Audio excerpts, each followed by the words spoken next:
Content warning. This series deals with the topic of sexual assault. Viewer discretion is advised.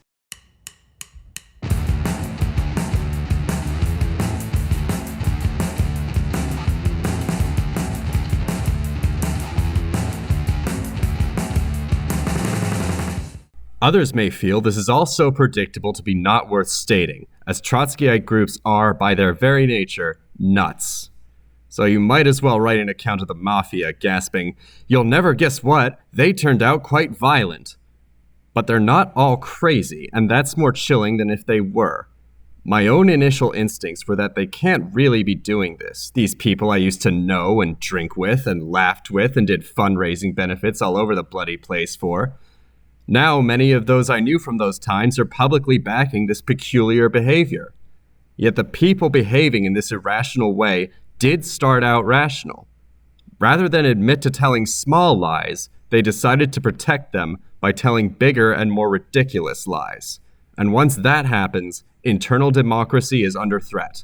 Contest the distortions, and you have to be denounced as an enemy. Or maybe it came from such a determination to defend socialist ideas against all orthodox thinking that they became impervious to any criticism at all. They became so defensive that any suggestion of doing things differently was met with the phrase that this would betray the tradition. Even the internet was treated with heavy suspicion, with blogs and websites set up or contributed to by members frowned upon or banned. The organization which, whatever its faults, had once been a cauldron of exuberance, debate, and enthusiasm, was edging towards becoming a cult. And that's the most alarming aspect of this story, that cults aren't circles of people who took too much acid and danced naked in the woods. They're people who took one small decision to forego independence of thought for the defense of their group. And once they started, couldn't stop. Mark Steele, 2013. In the following months after the vote, many former members of the now-defunct International Socialist Organization went silent. Some blogged about the demise of an organization they may have dedicated most of their adult lives to. Members of other organizations, or ex-members, also weighed in. The 2019 Socialism Conference even had a panel where 3 people discussed the ISO crisis. The ISO voted to disband itself right after the height of heights, right? Great excitement at the, I thought, really quite historic in terms of the left election of a new leadership in the organization that represented a younger layer of leaders. It represented a layer of leaders that was more people of color, more women, more queer people, more trans people, and people with better politics. So, if you had asked me 15 years ago if the leadership of the ISO would ever change, ever, I would have laughed in your face. I would have.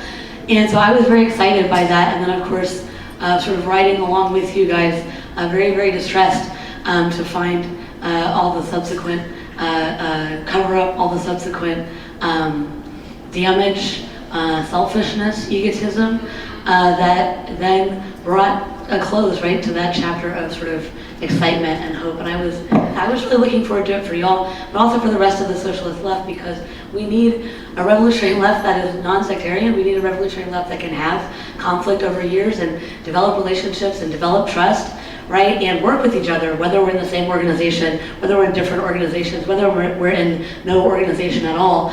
It has never been the case, and is absolutely not the case now, that there's a single organization that can do the work that's needed to be done to have a revolution. Holy crap. Let alone, like that big job, but all the little jobs, right, involved also in making sure that we have the tools that we need to even contemplate that task, right? And one of those tools is absolutely how we can answer this question of sexism, of chauvinism, of homophobia and transphobia, but expressed as rape inside our organizations, as sexual assault inside of organizations. And I think especially that's a task that we can't do as a single group. In fact, being a single group, I think, makes that task impossibly harder. By the end of the year, the conversation died down and most of the blogosphere moved on to the next topic of the week. A Twitter account called ISO Leaks publicly released the documents from the 2019 debacle, adding commentary to some of them. One thing that they highlighted was Joel Geyer's frequent donations to CIRSC, which sometimes were as much as $10,000 in a given year. They also found that Joe Richard and several others assisted Geyer in digitizing all of the newspapers of the ISO's predecessor, the International Socialists. This was all from a Facebook post that they had found that was dated to November of 2013. To their admission, it is unknown if this project started before or after the investigation into Richard's conduct. They also reported Richard was fired from his job after a coworker found out about the allegations. Meanwhile, the former membership of the ISO had gone in multiple directions. Some funneled their way into existing groups such as the Marxist Center, which actually collapsed back in 2022, so not sure if I could say existing groups at that point. Some started new publications, such as Rampant Magazine or the Tempest Collective. Both hold much of the ISO's old political lines, such as opposition to working with the Democrats. Tempest members include ISO old guards, such as Brian Bean and Paul LeBlanc. There is some significant overlap between both of these publications. A few even maintained their ISO branches as independent socialist groups, doing much of the same activity as before, but now in full autonomy. Most still recruit off of college campuses, and they, well, naturally still leech off of campus resources, such as the former Columbus ISO branch. Around the time of the 2024 Palestine protests, the group had been banned from the Ohio State University campus. Apparently, they had posted flyers with the logo of the Popular Front for the Liberation of Palestine, an organization that had been designated as a terrorist group by the United States government. The group was infamous for plane hijackings in the 1970s. Anyway, moving on. These ex-ISO branches actually ended up refederating into a new organization, which apparently is called Firebrand, and it's much more militantly anti-establishment and anti-reformism than even the ISO ever was. Most ex-ISO people, however, left politics altogether, or many more of them just joined DSA. A good chunk of these people are also involved in Tempest, Rampant, or both. So there's a lot of claims going around that most of the ex-ISO people joined a caucus known as Bread and Roses. I've found a lot of Twitter posts where these claims come from, but honestly in my research, I was only able to identify a single ex-ISO member. However, I have found a few former members of Bread and Roses who are originally in the International Socialists, the group that the ISO spawned from. Many more of these faction members, however, were ex-members of a group called Solidarity, which was a different group that formed out of the International Socialists. There were, however, some minor coincidences. Bread and Roses' manifesto is called Where We Stand, and that's the same name of the ISO's. There was also an article by Joel Geyer that was republished in the caucus-affiliated newsletter The Call back in 2023. There is also one other interesting commonality. A BNR leader named Eric Blank was also published in Socialist Worker. This happened several times over a year-long period between 2017 and 2018. Blank is also mentioned in a highly critical blog post by a prominent ISO member as if he is familiar with Blank. These can all naturally just be chalked up to a lot of communists just kind of use the same language, and it is a very small movement, so take that as you will. But then there's the case of that ex-ISO member that I had just mentioned. Now, if you recall from the last section, a group of women from the Portland ISO branch accused an individual by the name of Whale E of an alleged sexual misconduct incident of some sort. Now, while finding footage for the series, I discovered a talk that had a guy by the name of Whale El-Assadi. He was speaking at some sort of ISO event that happened to be in Portland. Whale El-Assadi appears to have left the ISO in 2017, a bit before the misconduct allegations reached the internal ISO convention bulletin. El-Assadi became a member of DSA and then was published in The Call in 2021. It appears from other sources that this individual is still active in DSA. Are they the same person? I have no idea. Could be true, could be not. But it was just a strange coincidence, and I felt like it was worth mentioning. But really, at the end of the day, broadly speaking, Solidarity, IS, and the ISO, all of these groups, they effectively had the same politics. They just differed tactically, and there were some personal grievances. Considering many people on the left have briefly joined the ISO, and the similarity of other groups confirmed to be in the DSA faction, it's equally likely or unlikely that the faction could be considered as the ex-ISO caucus. Bread and Roses is Bread and Roses, and I think labeling it it as the ex-ISO caucus is reductive, and I don't know if I can really safely say that it is. Oh, and before anyone comes out and says, this person's from Bread and Roses, I'm gonna be honest, I was very briefly a member of DSA. It did not end well, and the faction that I was briefly a member of was a group called the Collective Power Network, or CPN. I was really only an affiliate. That caucus, just to put it bluntly, was a shit show, and I have no idea why the hell I ever even joined. Take that as you will, just laying it out there. Anyway, so there is a group in DSA, or rather used to be in DSA, that I can firmly say was the ex-ISO caucus, and that was the Tempest Collective. Their main claim to fame in DSA was their steadfast support of activism in support of Palestine. So, a few years ago, there was a really big debacle in DSA involving Jamal Bowman, a member of Congress who used to be a member of DSA. Bowman had taken a trip over to Israel, and he voted in favor of US military aid to the country. So, this whole thing was a giant internal mess. A bunch of working groups got shuffled around. This is an ISO video, not a DSA one. Not gonna get off topic too much on this here, but all you really need to know is that Tempest was really involved with that situation and really fanned the flames of that one. Since then, Tempest claims to have rolled back its participation in DSA. Recently, Tempest members have had online debates on the 2023 Gaza war, some members defending the Hamas attack on civilians. I'm not kidding. Look it up. There are also a few reader-submitted posts that are naturally denouncing them. There's also an oddly detailed account of the US soldier who set himself on fire, committing suicide in front of an Israeli embassy. Author appears to celebrate his, quote, sacrifice. Now, just as a disclaimer, I absolutely support a two-state solution. I am not a fan of what's going on in Gaza. I am not some sort of Israeli shill, but I also am just not a fan in general of a bunch of people shooting civilians. Take that as you will. Moving back to DSA, both Haymarket Books and the Socialist Conference that they sponsor have also moved towards the DSA orbit, inviting many people who are in DSA as speakers in the event. The other big ex-ISO group, Rampant, has had their contributors speak at the Socialism Conference, including Brian Bean, who gave a talk about how socialists shouldn't be for reform, but a total overthrow of the government. That last point, I want to fix the title of this talk. Yes, we do mean actually smashing the state. I argue that this pithy little slogan is actually a core element of the project of winning socialism and essential for ending the despotic order of global racist capitalism. And so the utopian incrementalists kind of sequester the question of revolution away. It's not a relevant question now. It's not immediately on the agenda. And this is either naive in that it underestimates the eventual crucial importance of it, or dishonest, in which they actually don't think revolution is possible or desirable. That's why when I talk about revolution, I don't think of some kind of small-scale armed guerrilla-type struggle that immediately pursues a military strategy as something that's effective or is anything but suicidal in this country at this moment.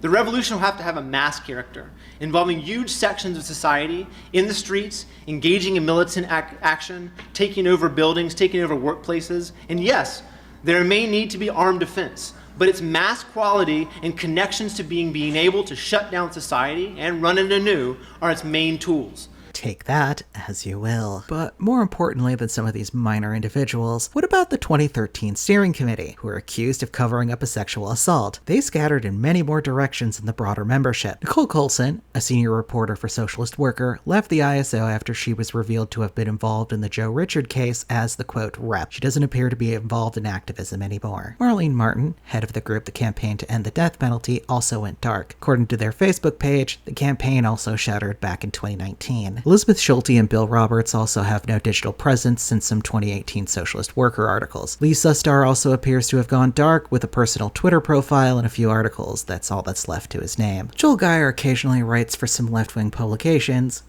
with his most recent article being the aforementioned piece on civil rights leader Bayard Rustin being republished in The Call. Eric Reuter is a senior member of the communications team for the Chicago Teachers Union. Alan Mass is currently a member of Chicago DSA and works for the Rutgers Teachers Union's communications team. Sean Harkin moved back to his native Ireland. He is now an active member of the People Before Profit Party, a small group with several elected officials in both the Republic of Ireland and Northern Ireland. Harkin is an elected official and is a part of the Derry District Council serving the Follanside constituency since 2019. Kienge Yamada Taylor is currently a professor in the Department of African American Studies at Princeton University. She is a contributing writer at The New Yorker, and has also been published many other times, including in Jacobin, The Nation, and the LA Times. She apparently also used to write for the New York Times opinion section. Taylor has been writing many books since her time in the ISO. In 2019, her book, Race for Profit, How Banks and the Real Estate Industry Undermined Black Home Ownership, was a finalist for the Pulitzer Prize in History in 2020. In 2021,